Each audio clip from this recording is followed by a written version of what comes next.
Dear students, आज हम पढ़ेंगे 7th चैप्टर उत्पादन की अवधारणा। 6th चैप्टर हमने पढ़ लिया था उत्पादन फलन। इसमें हमने देखा था कि उत्पादन फलन क्या होता है, आगत और निर्गत के बीच का संबंध। ठीक है, आज हम पढ़ेंगे उसी से जुड़ा हुआ अगला 7th चैप्टर है उत्पादन की अवधारणा। ठीक है, तो उत्पादन की अवधारणा में सबसे पहले जानना जरूरी है उत्पादन किसको कहते हैं। किसी भी वस्तु को उत्पादन का मतलब हो गया कि कोई भी वस्तु जब वो मानव उपयोगी बन जाती है, ठीक है, यानी उपयोगिता का सृजन ही उत्पादन है। उपयोगिता का सृजन, उपयोगिता का सृजन का मतलब क्या हो गया कि कोई भी वस्तु मानव उपयोगी बन जाए। अगर कोई पत्थर पड़ा है तो वो उपयोगी नहीं है, और उस पत्थर को घरेलू काम में लिया जाए मकान बनाने में तो वो मानव उपयोगी हो गया, यानी उपयोगिता होगी, वो मनुष्य के उपयोग में आ रहा है, तो वो उपयोगिता का सर्जन ही जो है उत्पादन कहलाएगा। क्योंकि कुछ वस्तुएं ऐसी होती है जिसको रूप परिवर्तन करके मानव उपयोगी बना दिया जाता है। ठीक है, कुछ फैक्ट्रियों में बन करके या मशीनों के द्वारा उसका रूप परिवर्तन कर दिया जाता है, जैसे कपड़े से धागे से कपड़ा बनाना। ठीक है, तो रूप परिवर्तन करके भी उपयोग मानव उपयोगी बना दिया जाता है। जैसे हम कह सकते हैं कि लकड़ी से फर्नीचर का निर्माण करना।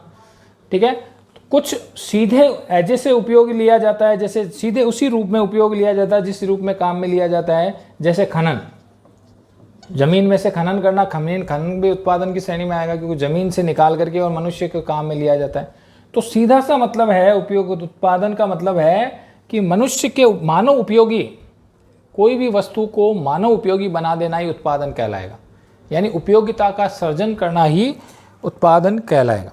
ठीक है, तो सिंपल सी परिभाषा क्या होगी उत्पादन की, पूछ लिया जाए कि उत्पादन से आप क्या समझते हैं, तो उत्पादन का सीधा सा अर्थ है कि किसी भी वस्तु की उपयोगिता का सर्जन या उपयोगिता में वृद्धि।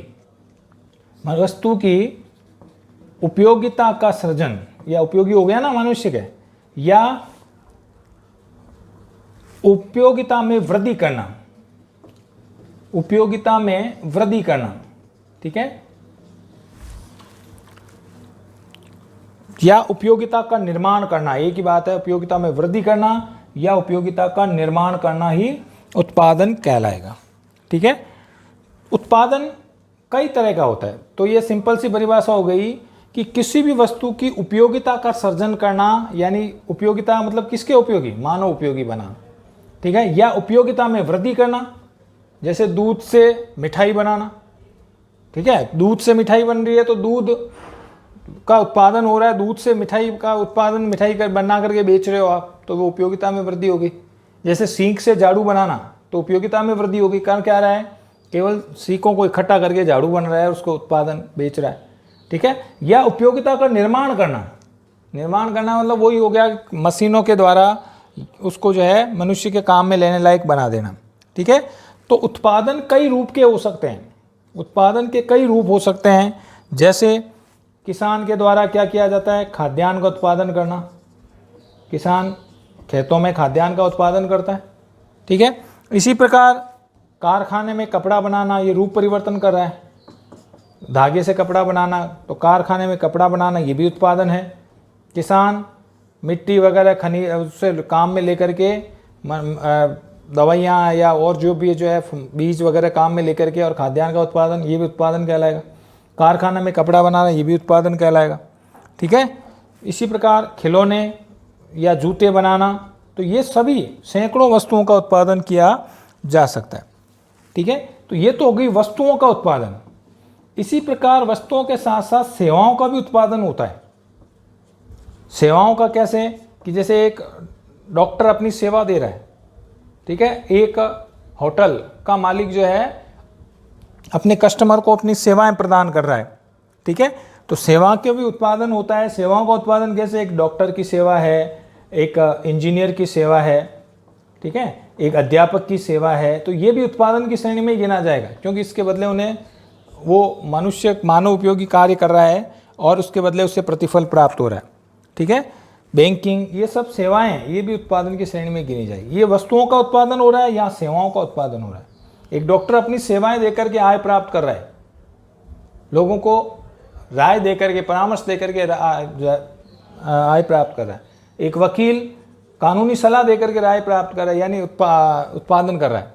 ठीक है, तो ये सेवाओं का उत्पादन है। यहाँ पर कोई वस्तु दी या ली नहीं जाती, बल्कि केवल क्या किया, सेवा प्रदान करके उत्पादन प्राप्त किया जाए। तो वस्तुओं का उत्पादन, सेवाओं का उत्पादन, दोनों ही उत्पादन की श्रेणी में आएंगे। तो हम ये कह सकते हैं कि उपयोगिता में वृद्धि करना या उपयोगिता का निर्माण करना या वस्तु की उपयोगिता का सृजन करना ही उत्पादन की श्रेणी में आएगा। ठीक है, तो 3 शब्द हमने पढ़े थे। अलग अलग अर्थशास्त्रियों ने अलग अलग परिभाषा दी है उत्पादन की। एक प्रमुख अर्थशास्त्री हुए हैं प्रोफेसर अल्फ्रेड मार्शल। इन्होंने उपयोगिता की क्या परिभाषा दी है? इनके अनुसार उत्पादन उपयोगिता का सृजन होता है। उत्पादन क्या होता है? जो हमने पहली परिभाषा पढ़ी है, उत्पादन होता है उपयोगिता का सृजन। तो वही बात, किसी वस्तु को मानव उपयोगी बनाना ही उत्पादन कहलाएगा, वस्तु या सेवा को। ठीक है, अगर वो बेकार पड़ी है, मनुष्य को कोई काम नहीं आ रही, तो उत्पादन नहीं है। लेकिन जब वो वस्तु मनुष्य के उपयोगी हो जाती है, यानी उपयोगिता का सृजन करना, उपयोगी वस्तु बनाना जो मनुष्य के काम आए, तो वो उत्पादन कहलाएगा। तो प्रोफेसर अल्फ्रेड मार्शल की सिंपल सी परिभाषा है कि उत्पादन उपयोगिता का सृजन होता है। किसका सृजन?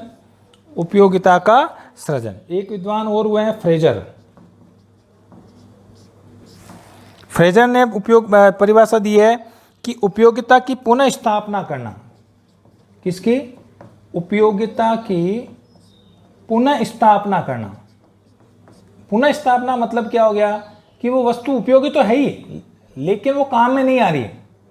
तो पुनः स्थापना मतलब वो काम में आने लायक बन जाए। जैसे हमें कोई पता है कि कोई खनिज, पहले लोहे के बारे में हम परिचित नहीं थे, तांबे के बारे में हम परिचित नहीं थे, जमीन से कोयला निकलता जो, तो जब तक वो मनुष्य के काम में नहीं आ रही है तो वो उत्पादन नहीं। लेकिन जब वो पुनः स्थापना, यानी उपयोगी तो वो है, हमें पता है कोयला जलने के काम आता है। ठीक है, तो कोयला को अगर जलाने के लिए उपयोग लिया जाए तो वो उत्पादन होगा। और अगर वो वेस्ट पड़ा है, बेकार पड़ा है, उपयोगी नहीं है, तो फिर वो उत्पादन नहीं है। तो उपयोगिता का पुनः स्थापन, ठीक है, पुनः स्थापना करना मतलब उपयोगी तो वो वस्तु है, लेकिन काम में नहीं आ रही थी, इसलिए वो उत्पादन नहीं था, और अब वो काम में आ रही है, इसलिए वो उत्पादन की श्रेणी में आएगा। जैसे भाई एक कोयले की खान से है, या जैसे बजरी का खनन है, बजरी पड़ी है, उपयोगी तो है बजरी, लेकिन वो जब मकान बनने में या अन्य कोई कार्य, घरेलू काम में काम है, तो वो उत्पादन की श्रेणी में आएगा। ठीक है, तो उपयोगी तो है, तो लेकिन उपयोगिता का पुनः स्थापना करना, ये फ्रेजर की परिभाषा है। ठीक है, मेयर्स एक और विद्वान हुए, इन्होंने भी उत्पादन की परिभाषा दी है। मेयर्स ने उत्पादन को केवल आदान प्रदान, मेयर्स ने क्या कहा है? उत्पादन को केवल आदान प्रदान हेतु वस्तुओं और सेवाओं के रूप, आदान प्रदान हेतु वस्तुओं व सेवाओं के रूप में परिणाम देने वाली प्रक्रिया है। परिणाम देने वाली प्रक्रिया है।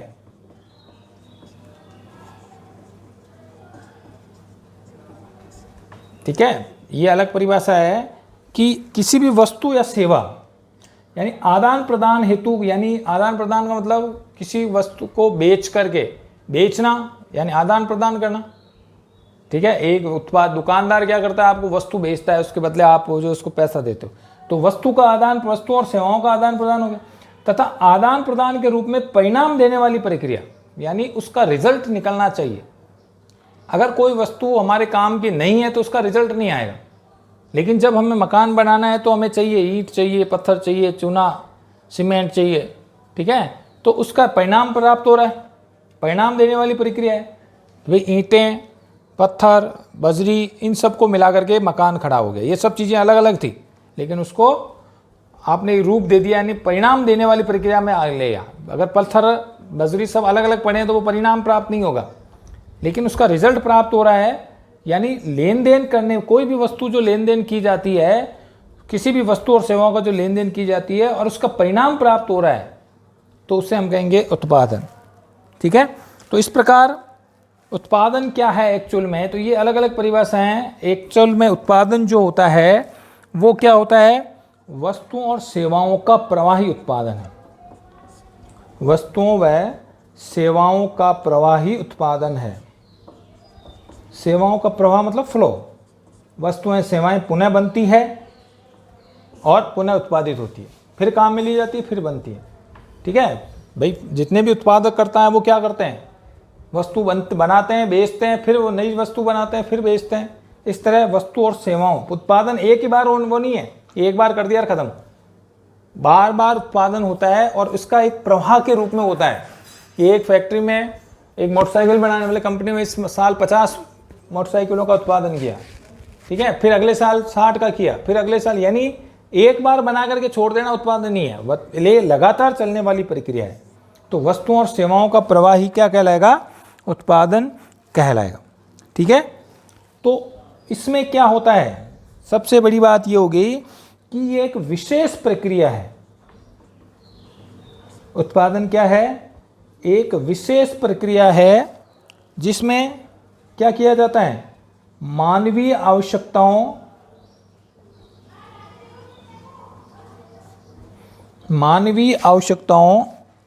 को संतुष्ट करने की क्षमता होती है। मानवीय आवश्यकताओं को संतुष्ट करने की क्षमता होती है। ठीक है, और इस क्षमता में वृद्धि या उसका सृजन करना ही उत्पादन है। ठीक है, तो हमने पहले ही बात की थी, उत्पादन वही है जो किसी वस्तु को मानव उपयोगी बना देता है।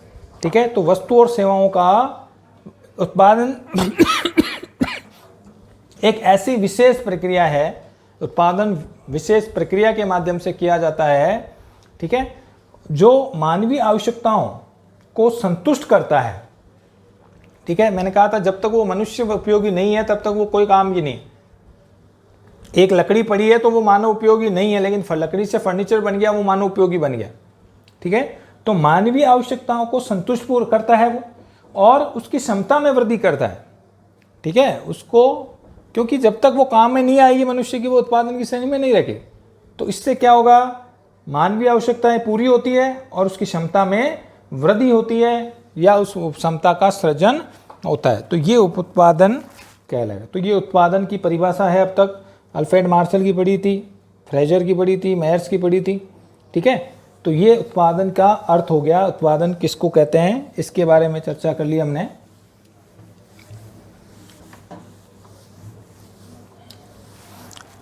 अब हम बात करते हैं उत्पादन के साधन। उत्पादन के साधन, इसको भी हमने पिछले चैप्टर में पढ़ लिया था। अर्थशास्त्र में उत्पादन के कितने साधन होते हैं, 5। अर्थशास्त्र में उत्पादन के 5 साधन होते हैं, पिछले चैप्टर में ही पढ़ लिया था। कौन कौन सा, भूमि, दूसरा पूंजी, तीसरा श्रम, चौथा प्रबंध, और 5वां साहस। अर्थशास्त्र में उत्पादन के 5 साधन होते हैं। अकाउंट में आपके जो है, लेखा शास्त्र में अलग हो सकते होंगे, लेखा शास्त्र में प्रबंध और साहस को एक ही कर दिया जाता है, 4 साधन मानते हैं, लेकिन अर्थशास्त्र में साहस और प्रबंध को अलग अलग माना जाता है। साहसी वो व्यक्ति है जो धन खर्च करता है, ठीक है, और प्रबंध वो है जो इन सारे साधनों को काम में लेकर के किसी वस्तु को बनाता है। तो ये अलग अलग होते हैं। ठीक है, तो वो उस, और बाकी जो है उत्पादन के ये तीनों साधन जो है महत्वपूर्ण साधन है।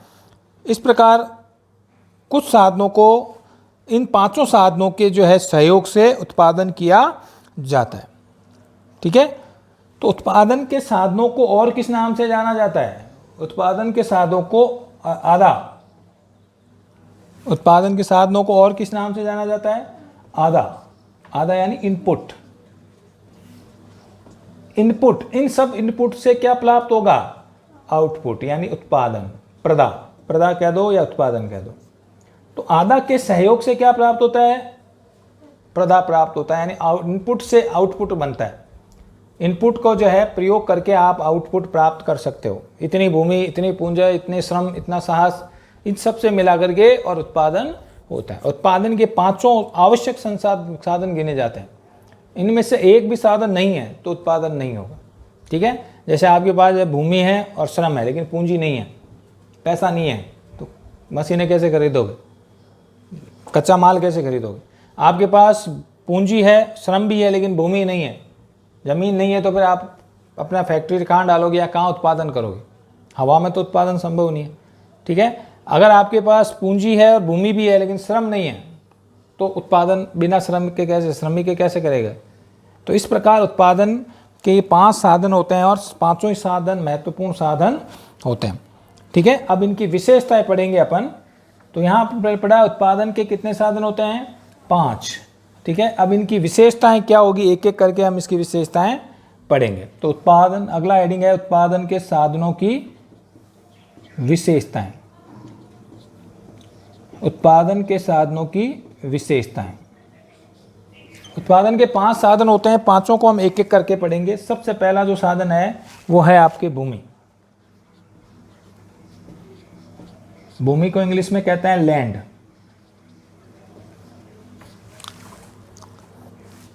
ठीक है, तो उत्पादन के 5 साधनों में से भूमि सबसे महत्वपूर्ण साधन है। ठीक है, भूमि कौन करता है अभी भूमि का उत्पादन? मनुष्य करता है क्या? मनुष्य के हाथ में है क्या भूमि का उत्पादन करना? नहीं। भूमि क्या है? प्रकृति का एक निःशुल्क उपहार है। प्रकृति का एक क्या है? निःशुल्क उपहार। निःशुल्क मतलब प्रकृति हमें जो जमीन देती है उसका पैसा लेती है क्या? प्रकृति से भूमि, जितनी भी जमीन है वो सब प्रकृति ने ही तो बनाई है भाई। जहाँ पर कहीं पहाड़ है, कहीं नदियां हैं, कहीं रेगिस्तान है, कहीं झरने चल रहे हैं, कहीं उपजाऊ मिट्टी है, कहीं मिट्टी नहीं है, पथरीला मैदान है, पत्थर है ना? तो ये प्रकृति से हमें प्राप्त होता है। और प्रकृति हमें कैसे देती है? निःशुल्क। हमने कहा है कि भाई ये जमीन मेरी है, उस पर हमने अपना हक जमा लिया, लेकिन प्रकृति ने तो हमें भूमि क्या दी है? निःशुल्क दी है। ठीक है, तो प्रकृति उत्पादन जो है का जो पहला साधन है भूमि, उसकी कई विशेषताएं होती है। ठीक है, देखिए इनमें से कोई भी एक साधन की कोई 3 विशेषताएं, 2 विशेषताएं पूछ सकते हैं, 3 नंबर में 3 विशेषताएं पूछ सकते हैं। ठीक है, तो सबसे पहली जो साधन है उत्पादन का वो है भूमि। उसकी हम विशेषता पढ़ेंगे। नंबर 1, पहली विशेषता, भूमि क्या है? प्रकृति का एक निःशुल्क उपहार है। भूमि हमसे प्रकृति हमसे जो भूमि प्रदान करती है उसका बदले कोई भी प्रतिफल नहीं लेती है। ठीक है, हम उसकी रेट करते हैं 2 लाख 5 लाख, लेकिन भूमि ने, प्रकृति ने तो हमें भूमि को क्या दिया है? निःशुल्क दिया है। इसलिए तो कहीं पर वन है, कहीं नदियां हैं, कहीं पहाड़ हैं, कहीं झरने हैं। ठीक है, तो पहाड़ है तो पहाड़ उसी इलाके में है, वहीं पर है। तो इसका क्या कह सकते हैं? भूमि जो है प्रकृति का कैसा उपहार है? निःशुल्क उपहार। ठीक है, नंबर 2, भूमि में दूसरी विशेषता क्या है? भूमि में कृपणता। कृपणता क्या होती है? कंजूसी। भूमि में कृपणता यानी कंजूसी का गुण पाया जाता है। कृपणता का गुण पाया जाता है। अब आप कहोगे कृपणता कैसे है भाई? बाकी सब चीजों को हम बढ़ा सकते हैं लेकिन भूमि को बढ़ाना संभव है क्या भाई? हर चीज को हम 1 से 2 कर सकते हैं।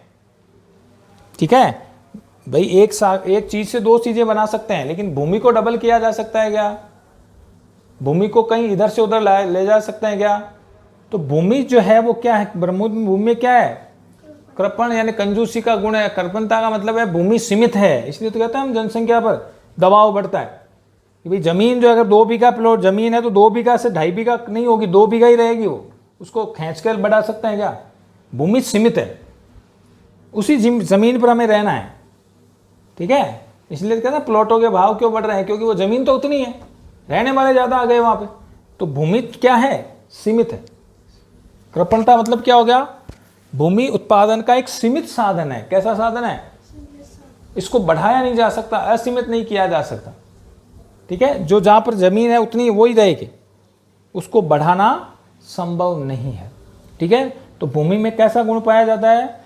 कृपणता या कंजूसी का गुण पाया जाता है। नंबर 3, भूमि की उर्वरक क्षमता में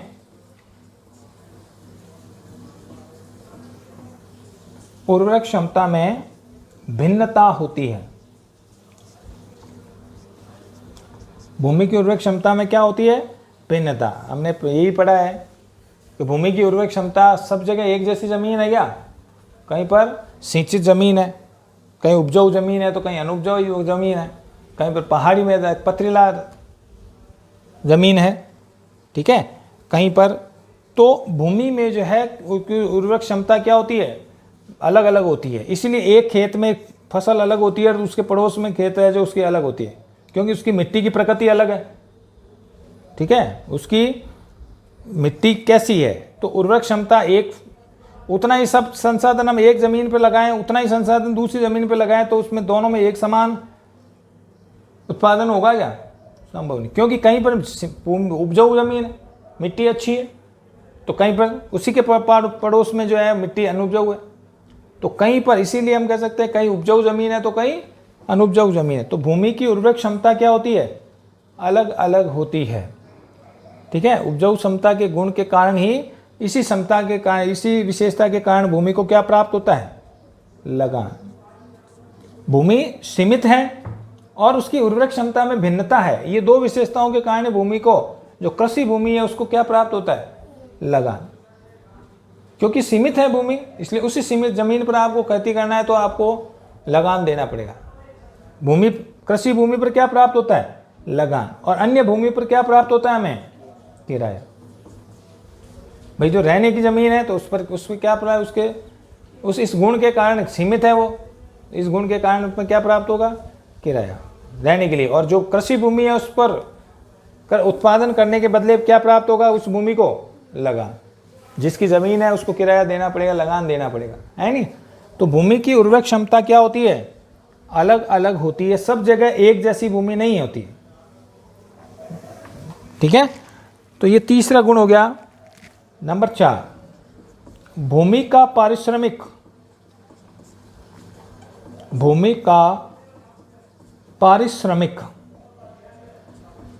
क्या होता है? लगान या किराया होता है।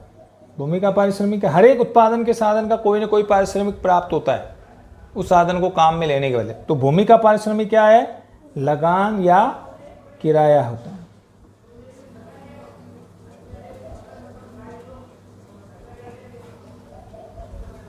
ठीक है। भूमि का पारिश्रमिक क्या होता है? लगान या किराया। भूमि को काम में लेने के बदले इसको क्या प्राप्त देना पड़ेगा? उसका किराया देना पड़ेगा या उसका लगान देना। अगर कृषि भूमि है तो उसका क्या मिलेगा? लगान।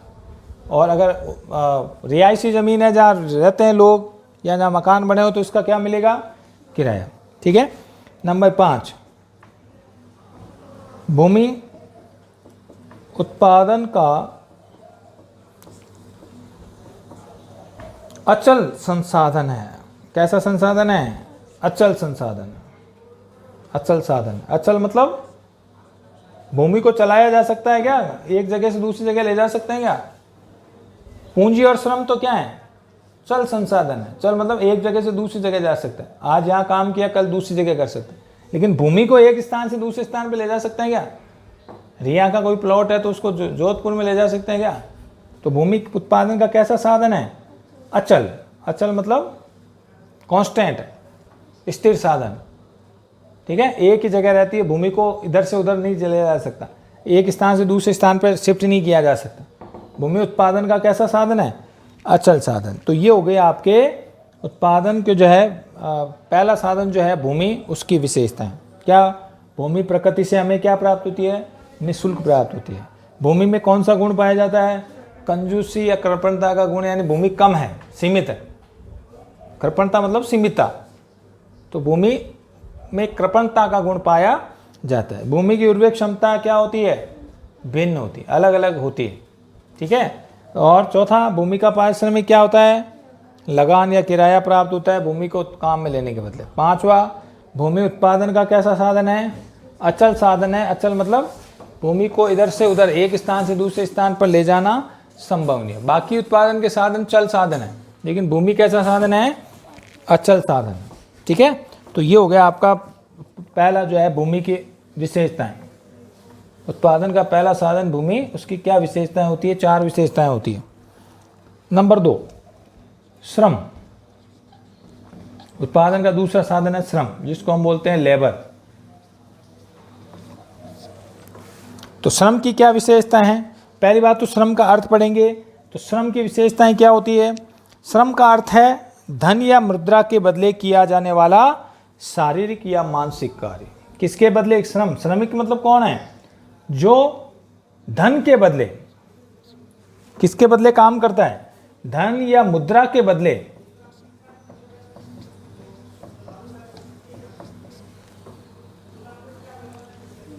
क्या करता है? शारीरिक या मानसिक श्रम करता है। शारीरिक या मानसिक कार्य करता है। किस लिए करता है शारीरिक या मानसिक कार्य? धन कमाने के लिए, मुद्रा कमाने के लिए। वही श्रमिक है। हम अपने घर में ही अगर खेतों में पानी दे रहे हैं तो हम श्रमिक नहीं, क्योंकि इसके बदले हमारे खुद के काम के लिए हमें मुद्रा थोड़ी मिलेगी, और वही काम हम दूसरे के लिए कर रहे हैं। ठीक है, एक गृहिणी अपने घर में रोटी बना दी है तो वो श्रमिक नहीं, और वही अगर दूसरे घर में रोटियां बनाती है, इसके बदले कोई काम जो है उसके बदले उसको तनख्वाह मिलती है, मजदूरी मिलती है, तो वो क्या है? श्रमिक। तो मुद्रा के लिए किया गया काम, कैसा काम? शारीरिक कार्य, जैसे तगारी डालना है, किसी खेत में काम करना है। और मानसिक कार्य, मानसिक कार्य जैसे अध्यापक क्या करता है? शारीरिक साथ साथ मानसिक कार्य भी करता है। एक कंप्यूटर ऑपरेटर क्या करता है? शारीरिक और मानसिक कार्य भी करता है। टीचर्स क्या करता है? आपके डॉक्टर क्या करता है? मानसिक कार्य करता है। वकील क्या करता है? मानसिक कार्य करता है। ठीक है, तो मुद्रा या धन कमाने के लिए या मुद्रा कमाने के लिए किया गया शारीरिक या मानसिक कार्य क्या कहलाएगा? ये श्रम है। श्रम की परिभाषा बताइए, श्रम किसको कहते हैं? तो आएगा किसी भी कार्य धन या मुद्रा के लिए किया गया वो शारीरिक या मानसिक कार्य क्या कहलाएगा? श्रम। यानी कोई भी काम करने के बदले अगर उसे मुद्रा मिलती है, पैसा मिलता है, तो वो श्रमिक है। खुद का काम करना, बिना पैसे के काम करना वो श्रम नहीं है, श्रम की श्रेणी में नहीं गिना जाएगा। ठीक है, नंबर 2, श्रम उत्पादन का सक्रिय साधन है। कैसा साधन है? सक्रिय, एक्टिव। मतलब अगर आप श्रमिक एक्टिव नहीं होगा तो उत्पादन नहीं होगा। सक्रिय साधन है मतलब बिना श्रम के उत्पादन हो ही नहीं सकता, उसे एक्टिव रहना पड़ेगा। एक आदमी अगर घर पे सोया हुआ है तो वो क्या उत्पादन नहीं कर सकता, लेकिन अगर वो फैक्ट्री में जाएगा, अपना शारीरिक रूप से प्रयास करेगा तो उत्पादन होगा। तो उत्पादन का कैसा साधन है? सक्रिय साधन। जबकि भूमि कैसा है? निष्क्रिय साधन है। भूमि निष्क्रिय है, पड़ी रहती है भूमि, भूमि अपने आप कुछ करती है क्या? लेकिन श्रम तो अपने करता है। श्रम को हाथ पैर चलाने पड़ते हैं, श्रम को दिमाग चलाना पड़ता है। तो कैसा साधन है? सक्रिय है, जीवित साधन है। जीवित है ना। तो उत्पादन का कैसा साधन है? श्रम, हाँ, उत्पादन का सक्रिय साधन होता है। ठीक है, नंबर 3, श्रम उत्पादन के अन्य साधनों। श्रम क्या करता है? उत्पादन के अन्य साधनों। अन्य साधनों कौन से? जैसे भूमि, पूंजी, प्रबंध को उत्पादन की क्रिया में सक्रिय करता है। उत्पादन की क्रिया में सक्रिय करता है। बाकी साधनों में को सक्रिय कौन करता है? श्रमिक करता है। अरे फसल अपने आप ही कट जाएगी क्या? नहीं कटेगी, क्योंकि श्रमिक को एक्टिव रहना पड़ेगा। तो वो अन्य भूमि को जो है, भूमि पर बीज बोता है, किसान क्या करता है? बीज बोता है, दवाइयाँ छिड़कता है, उसके बाद अपने आप ही जो है गेहूँ थोड़ी उगेगा। तो वो सक्रिय रूप से रह करके और क्या करता है? उत्पादन क्रिया में भाग लेता है। ठीक है, तो अन्य साधनों को, श्रमिक का काम क्या है? अन्य साधन हैं तो उससे उत्पादन करना। ठीक है, तो अन्य साधनों को क्या करता है? सक्रिय करता है। और श्रम का पारिश्रमिक क्या होता है? श्रम को उत्पादन करने के बदले क्या प्राप्त होता है? श्रम का पारिश्रमिक होता है मजदूरी। श्रमिक को श्रम करने के बदले क्या प्राप्त होती है? मजदूरी। तो श्रम का पारिश्रमिक क्या होता है? मजदूरी। ठीक है। नंबर 5, श्रम या श्रमिक उत्पादक व उपभोक्ता दोनों होता है। उत्पादक भी होता है श्रमिक, और उपभोक्ता भी होता है, दोनों होते हैं। किसी चीज़ को बनाते ही हम हैं और काम भी हम लेते हैं। तो अगर बनाते हैं तो हम क्या हैं? उत्पादक। और उसको काम में हम खुद ही ले रहे हैं। भाई शक्कर की फैक्ट्रियों में अगर शक्कर की फैक्ट्री में कोई आदमी मजदूरी करता है तो वो क्या है? उत्पाद। और उस शक्कर को हम जब काम में लेते हैं तो हम क्या बन जाते हैं? तो श्रम, कोई भी हर वस्तु को हम उत्पादक भी हैं और उपभोक्ता भी हैं। एक कार की फैक्ट्री में काम करने वाला खुद भी कार खरीदता है, खुद भी कार का उपयोग करता है, तो वो क्या वहाँ पर क्या बन जाएगा? उपभोक्ता। तो श्रमिक क्या है?